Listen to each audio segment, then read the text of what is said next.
Friends,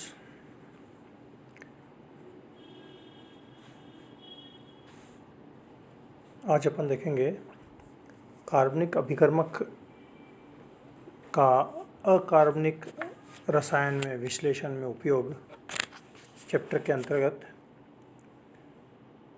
दूसरा अभिकर्मक जिसका नाम है डाईमिथाइल ग्लाइऑक्सिम।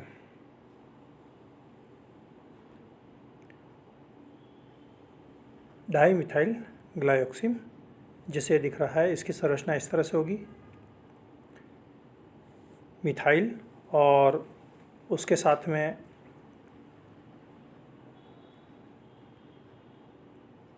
ये दो मिथाइल ग्रुप लगे हुए हैं यहाँ पे, और डबल बॉन्ड NOH और डबल बॉन्ड NOH।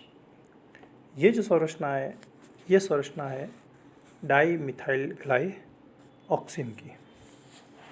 और इसका जितने भी ये ऑर्गेनिक विलयन अभिकर्मक हैं, इनके विलयन सामान्यतया अल्कोहल और एसिटिक एसिड के अंदर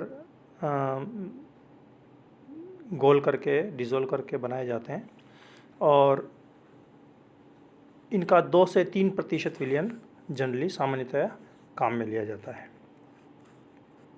अब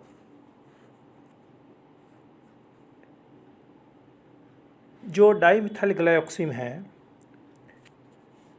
वह जैसे बताया कि जितने भी अभिकर्मक हैं वह द्विदंतुक लेंगे। अगर यहाँ से देखा जाए तो एक ये नाइट्रोजन दाता है और एक ये नाइट्रोजन दाता है, ठीक है। और ये दोनों ने मिल करके ये यौगिक बनाया है। ये दोनों मिथाइल ग्रुप, ये कार्बन और ये नाइट्रोजन, और ये मेटल को ट्रैप किया हुआ है।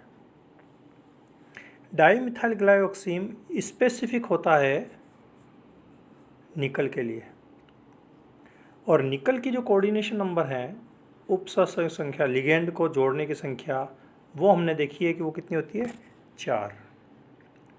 तो निकल की जो 4 लिगेंड जोड़ने की क्षमता है, तो DMG 2 जोड़ रहा है तो DMG की 2 यूनिट काम आएगी। एक यूनिट ये ऊपर है और दूसरी यूनिट ये नीचे है, ठीक है। ये स्पष्ट दिख रही है इसमें, एक यूनिट ऊपर और एक यूनिट नीचे है। तो लिगेंड वर्सेस निकल, यहाँ पर लिगेंड कौन है, यहाँ पर लिगेंड है DMG। तो DMG वर्सेस निकल जो अनुपात है वह है 2:1 का, कि इस संकुल के अंदर 2 DMG के मॉलिक्यूल, डाईमिथाइल ग्लाइऑक्सिम का मॉलिक्यूल, एक निकल को ट्रैप करते हैं, जो कि इस डायग्राम में और बताया गया है। इसमें ये बताया ऊपर N/2 मीन्स निकल का, एक के लिए निकल का आधा मॉलिक्यूल काम करेगा। DMG के साथ में जैसे देखा कि 5 इसकी अपन उपयोगिता देखेंगे। पहला क्वालिटेटिव बिंदु परीक्षण, कि DMG के साथ में अगर निकल प्रेजेंट है तो DMG के साथ में इसका गुलाबी अवक्षेप आता है, और यह निकल की उपस्थिति को कंफर्म करता है। निकल की उपस्थिति कंफर्म होने के बाद में बीकर के अंदर जितना निकल है, ऊपर से DMG डालेंगे तो निकल DMG का यहाँ पर अवक्षेप बन जाएगा, और अवक्षेप नीचे बैठने के बाद में उसका भारात्मक आकलन कर देंगे, और आकलन करने के बाद में 2:1 जो भी अपन ने देखा, उस रेशियो के अनुसार हम निकल के भार की गणना कर सकते हैं। ये कहलाता है भारात्मक निर्धारण। उसके बाद में दूसरी जो उपयोगिता देखी हमने वह है आयतनी निर्धारण, कि ब्यूरेट के अंदर हमेशा लिगेंड ही रखा जाता है, दोनों ही रख सकते हैं, और नीचे में रखेंगे निकल, और आयतन मापी से इसके अंतिम बिंदु के ऊपर जो इनका प्रभावी अंतिम बिंदु आएगा, वहाँ पर ला करके DMG के साथ में इसका अनुमापन करके इनके अंदर उपस्थित निकल की हम गणना कर सकते हैं। तीसरा इसके अंदर है एम्पिरी अनुमापन। ये एम्पिरी अनुमापन भी आयतनीय अनुमापन की तरह ही चलता है, लेकिन इसके अंदर वोल्टेज देने पड़ते हैं और DME ड्रॉपिंग मरकरी इलेक्ट्रोड के साथ में अनुमापन करने पर यह अंतिम बिंदु के ऊपर अपना विशिष्ट पहचान देता है, जिसकी वजह से इसका निर्धारण किया जाता है। अब ऑर्गेनिक विलयन में हमने देखा कि एक तो होती है स्पेसिफिसिटी। तो ये स्पेसिफिक तो है निकल के लिए, और पैलेडियम के लिए यह है सेलेक्टिव।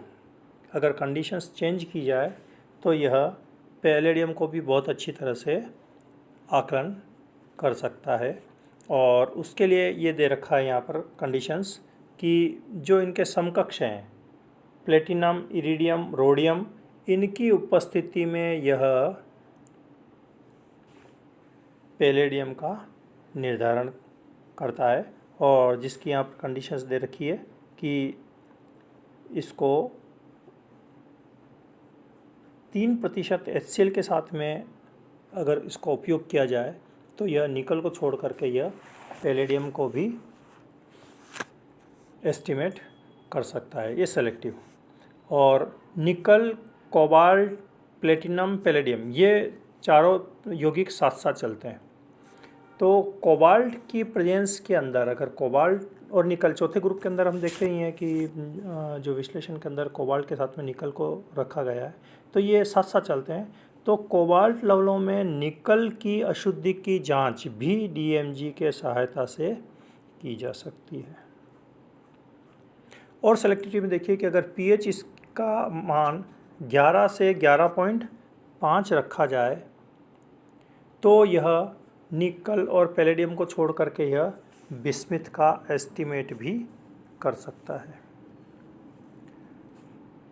और EDTA जो तीसरा हमने देखा, 3 जो स्पेसिफिक को सेलेक्टिव करने के लिए pH में परिवर्तन और कार्बनिक विलयन अभिकर्मकों में उनकी स्थिति में दूसरे यौगिकों, दूसरे समूहों का प्रतिस्थापन, और तीसरा मास्किंग।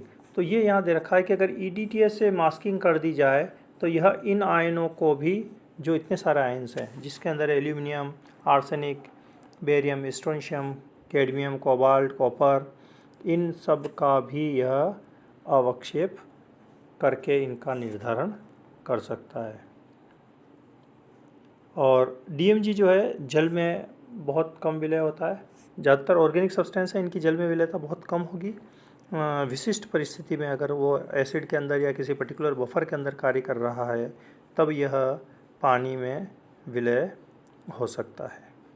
ठीक है, तो ये डिस्क्रिप्शन है DMG का कि DMG निकल और सेलेक्टिव करने के ऊपर यह बिस्मिथ, कोबाल्ट, पैलेडियम का भी निर्धारण कर सकता है।